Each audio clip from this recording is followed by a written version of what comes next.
ભરૂચ શહેર C division પોલીસે વધુ એક ઓનલાઈન સાયબર ફ્રોડના ગુનાનો ભેદ ઉકેલી મહત્વની સફળતા મેળવી. રૂપિયા 1.48 લાખની ઓનલાઈન છેતરપિંડી કરનાર આરોપીને મુંબઈના કાંદિવલી વિસ્તારમાંથી ઝડપી પાડી કાયદેસરની કાર્યવાહી હાથ ધરવામાં આવી છે. ભરૂચ શહેર સી ડિવિઝન પોલીસ સ્ટેશનમાં માર્ચ 2026 દરમિયાન ઓનલાઈન સાયબર ફ્રોડનો ગુનો નોંધાયો હતો. અજાણ્યા શખ્સે ફરિયાદીનો મોબાઈલ હેક કરી તેમની જાણ બહાર સેન્ટ્રલ બેંક ઓફ ઇન્ડિયાના ખાતામાંથી ફોન પે યુપીઆઈ મારફતે કુલ 1,48,000ની રકમ ઉપાડી લીધી હતી.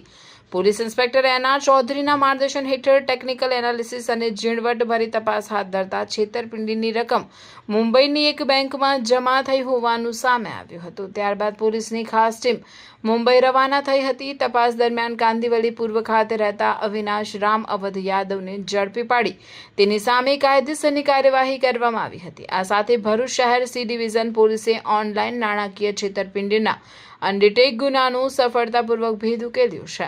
સાયબર ગુનાઓને ડિટેક કરવા માટે ભરૂચ શહેર સી ડિવિઝન પોલીસ ટેકનિકલ તપાસ અને ટીમ વર્કથી કામગીરી કરી રહી છે. આ કેસમાં પોલીસ ઇન્સ્પેક્ટર એનઆર ચૌધરી સહિતની ટીમે મહત્વપૂર્ણ ભૂમિકા ભજવી છે.